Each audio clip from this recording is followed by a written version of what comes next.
தொடர்வது விரைவுச் செய்திகள். கேரளாவில் யானை ஒன்று போக்குவரத்துக்கு வழிவிடாமல் சாலையின் குறுக்கே அங்கும் இங்கும் ஓடியதால் வாகன ஓட்டிகள் அச்சமடைந்தனர்.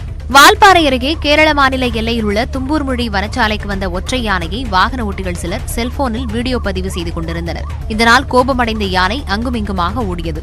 மூங்கில் கிளையை உடைத்து சாலையில் போட்டு தின்றது. யானையை சாலையிலிருந்து வனப்பகுதிக்குள் வனத்துறையினர் விரட்டியதையடுத்து போக்குவரத்து சீரானது.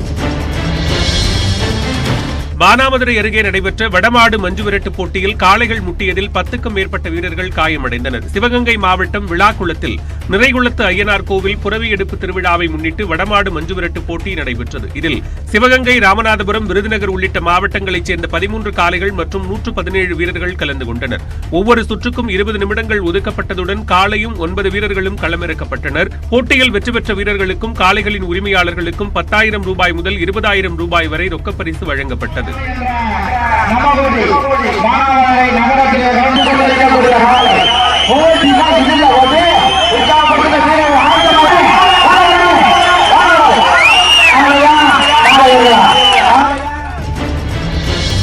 ஒடிஷா மாநிலம் புல்பானியில் எம்எல்ஏ ஒருவர் 58வது வயதில் 10ஆம் வகுப்பு பொதுத் தேர்வு எழுதி தேர்ச்சி பெற்றுள்ளார். பிஜு ஜனதா தளத்தைச் சேர்ந்த அங்கடா ஹன்கார் புல்பானி சட்டமன்ற தொகுதி சட்டமன்ற உறுப்பினர் ஆவார். இளம் வயதில் படிப்பை பாதியில் நிறுத்திய அவர் 58வது வயதில் 10ஆம் வகுப்பு படித்தார். அண்மையில் நடைபெற்ற பொதுத் தேர்வை எழுதியவர் 72% மதிப்பெண்களுடன் தேர்ச்சி பெற்று அசத்தியுள்ளார். கல்விக்கு வயது தடையில்லை என்று கூறியுள்ள அவர் மேலும் படிப்பை தொடர உள்ளதாகவும் தெரிவித்துள்ளார். திருப்பூரில் அரசு பேருந்தின் மேற்கூரையில் உள்ள துளை வழியே மழைநீர் ஒழுகியதால் பயணிகள் அவதிக்காளாயினர். உடுமலையிலிருந்து அமராவதி நகர் வரை இயக்கப்படும் அந்த பேருந்து முறையாக பராமரிக்கப்படாமல் இயக்கப்படுவதாக கூறப்படுகிறது. இந்நிலையில் திருப்பூரில் பெய்த மழையால் அந்த பேருந்தின் மேற்கூரை வழியாக ஆங்காங்கே மழைநீர் கொட்டியதால் இருக்கைகள் நனைந்தன. இதனால் பயணிகள் மிகவும் சிரமப்பட நேர்ந்தது. வேலூரில் தூய்மை பணியாளர்களை திமுக கவுன்சிலரின் கணவர் தகாத வார்த்தைகளில் பேசிய வீடியோ அதிர்ச்சியை ஏற்படுத்தியிருக்கிறது. சங்கரபாளையம் பகுதியில் 44வது வார்டு கவுன்சிலராக இருப்பவர் தவமணி, அவரது கணவர் தாமோதரன். அப்பகுதியில் தூய்மை பணியாளர்கள் சரிவர பணியாற்றவில்லை என புகார் எழுந்தது. அதனால் அவர்களை ஆபாசமான வார்த்தைகளில் தாமோதரன் திட்டியுள்ளார். 50 லட்சம் ரூபாய் செலவு செய்து தாங்கள் தேர்தலில் வெற்றி பெற்றதாகவும் அவர் கூறியுள்ளார்.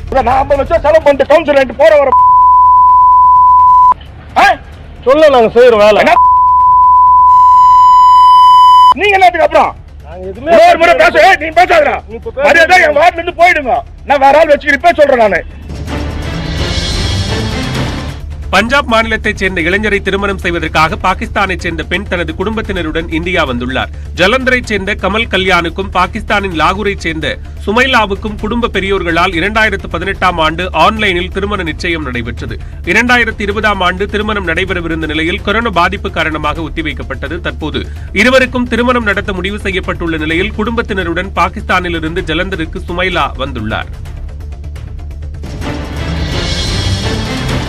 மதுரையில் திருட வந்த இளைஞர் சாவகாசமாக வீட்டில் தூங்கியதை கண்ட உரிமையாளருக்கு அதிர்ச்சி ஏற்பட்டது. அவனியாபுரம் பாரதி நகரைச் சேர்ந்த ரத்தினவேல் வேலைக்கு சென்று வீட்டிற்கு வந்தபோது கதவுகள் உடைக்கப்பட்டிருந்ததைக் கண்டு அதிர்ச்சி அடைந்துள்ளார். உள்ளே சென்று பார்த்தபோது அறையில் ஒருவர் படுத்து தூங்கிக் கொண்டிருந்ததை பார்த்து அதிர்ச்சி அடைந்தார். உடனே கதவை தாழிட்டு காவல்துறையினருக்கு தகவல் கொடுத்தார். காவல்துறையினர் வந்து திருடனை தூக்கத்திலிருந்து தட்டி எழுப்பி கைது செய்தனர். சிவகங்கை மாவட்டம் மதகுப்பட்டி அருகே போலி மதுபானங்களை தயாரித்து வந்த ஆலையை கண்டறிந்த போலீசார் அதனை நடத்தி வந்த 3 பேரை கைது செய்தனர். போலீசாருக்கு கிடைத்த ரகசிய தகவலை தொடர்ந்து மேல அம்மச்சிப்பட்டி கிராமத்தில் நடைபெற்ற சோதனையில் போலி மதுபான ஆலை கண்டறியப்பட்டது. அங்கு மதுபானம் தயாரிக்க பயன்படுத்திய இயந்திரம், 2000 காலி பாட்டில்கள் மற்றும் பிரபல மதுபான பெயர் கொண்ட போலி லேபிள்கள் பறிமுதல் செய்யப்பட்டன.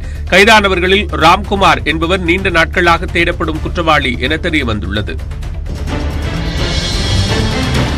ராமநாதபுரம் மாவட்டம் பரமக்குடியில் விற்பனைக்காக சந்தைக்கு கொண்டுவரப்பட்ட மாடு ஒன்று தப்பித்து ஓடிய சம்பவம் நிகழ்ந்துள்ளது. வாரந்தோறும் நிகழக்கூடிய வாரச்சந்தையை விட வரக்கூடிய ஞாயிற்றுக்கிழமையன்று பக்ரீத் பண்டிகை கொண்டாடப்படுவதால் இந்த முறை சந்தை களை கட்டியிருந்தது. விற்பனைக்காக ஏராளமான ஆடு மாடுகள் கொண்டுவரப்பட்டிருந்த நிலையில் அதில் ஒரு பசுமாடு தப்பித்து தலை தெறிக்க ஓடியது. நகர்பகுதி முழுக்க ஓடிய அந்த மாட்டை இருசக்கர வாகனம், சரக்கு வாகனங்களில் விரட்டி பிடிக்க முயன்றனர். நீண்ட நேர போராட்டத்திற்கு பிறகு ஒரு வழியாக அந்த மாடு பிடிபட்டது. இதனால் வாரச்சந்தை மட்டுமின்றி பரமக்குடி நகரமே சற்று கலகலத்துதான் போனது. என்ன தெரியல, சுத்தி சுத்தி இதே தெருல ஓடிட்டு இருக்க. ஐயோ அத்தடி தெய்வமே, புயல் வேகத்துல போய்கிட்டு இருக்கே, குறுக்க வண்டிக்கு எது மணலாரி வந்துடப்படாதா சாமி? காலையில 6 மணிக்கு ஓட ஆரம்பிச்சது சாயங்காலம் 6 மணி ஆகி ஓட்ட நிக்கலையே.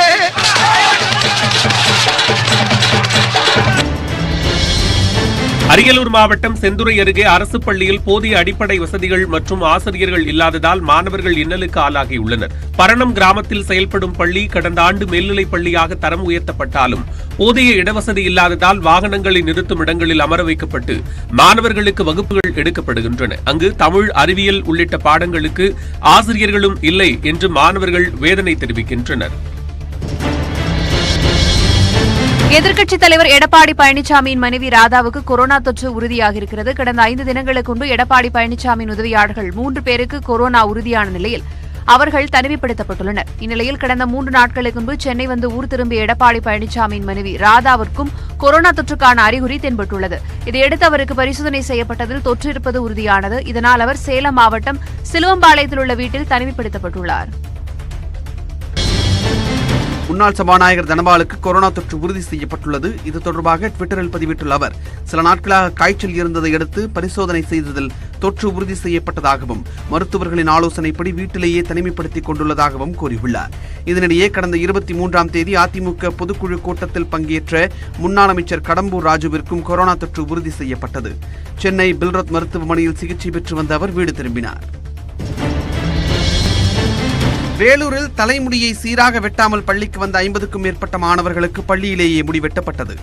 கடந்த 20ஆம் தேதியன்று வேலூர் மாவட்ட ஆட்சியர் குமரவேல் பாண்டியன் பள்ளி மாணவர்கள் முடியை சீராக வெட்டிக் கொண்டு வர வேண்டும் என்றும் பள்ளி மாணவர்களுக்கு சீராக முடி வெட்டாத முடி திருத்தும் நிலையங்களுக்கு சீல் வைக்கப்படும் என்றும் அறிவித்திருந்தார். ஆட்சியரின் இந்த அறிவிப்பால் தங்கள் வாழ்வாதாரம் பாதிக்கப்படுவதாகவும் இதனை திரும்ப பெறாவிட்டால் தொடர் போராட்டத்தில் ஈடுபடப் போவதாகவும் முடி திருத்தும் சங்கத்தினர் தெரிவித்திருந்தனர். இந்த நிலையில் இன்று உரிசு மேல்நிலைப் பள்ளிக்கு வந்த மாணவர்களை ஆய்வு செய்த தலைமை ஆசிரியர் எபினேசர் தலைமுடியை சீராக வெட்டாமல் வந்த 50க்கும் மேற்பட்ட மாணவர்களை தனியாக அமர வைத்தார். பின்னர் முடி திருத்துவோரை வரவழைத்து பள்ளியிலேயே அவர்களுக்கு சீராக முடியை வெட்ட வைத்தார்.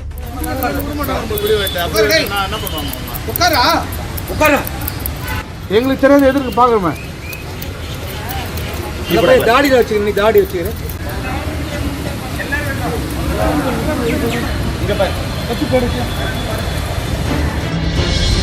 தமிழகத்தின் பல்வேறு பகுதிகளில் புதிதாக உருவாக்கப்பட்ட தொழிற்பேட்டைகளை முதலமைச்சர் மு.க.ஸ்டாலின் காணொலி வாயிலாக திறந்து வைத்தார். சென்னை தலைமைச் செயலகத்தில் நடைபெற்ற நிகழ்ச்சியில் அமைச்சர்கள் ஏவாவேலு, அன்பரசன் ஆகியோர் உடனிருந்தனர். அப்போது தமிழ்நாடு சிறு தொழில் வளர்ச்சி நிறுவனத்தின் சார்பில் செங்கல்பட்டு, திருவண்ணாமலை, சேலம், நாமக்கல் மற்றும் புதுக்கோட்டை ஆகிய மாவட்டங்களில் 171 கோடியே 24 லட்சம் ரூபாய் செலவில் அமைக்கப்பட்டுள்ள புதிய தொழிற்பேட்டைகளை முதலமைச்சர் ஸ்டாலின் திறந்து வைத்தார். ஒருங்கிணைந்த ஜவுளி பூங்காவிற்கான பொது வசதி கட்டடத்தையும் பயன்பாட்டிற்கு அர்ப்பணித்தார்.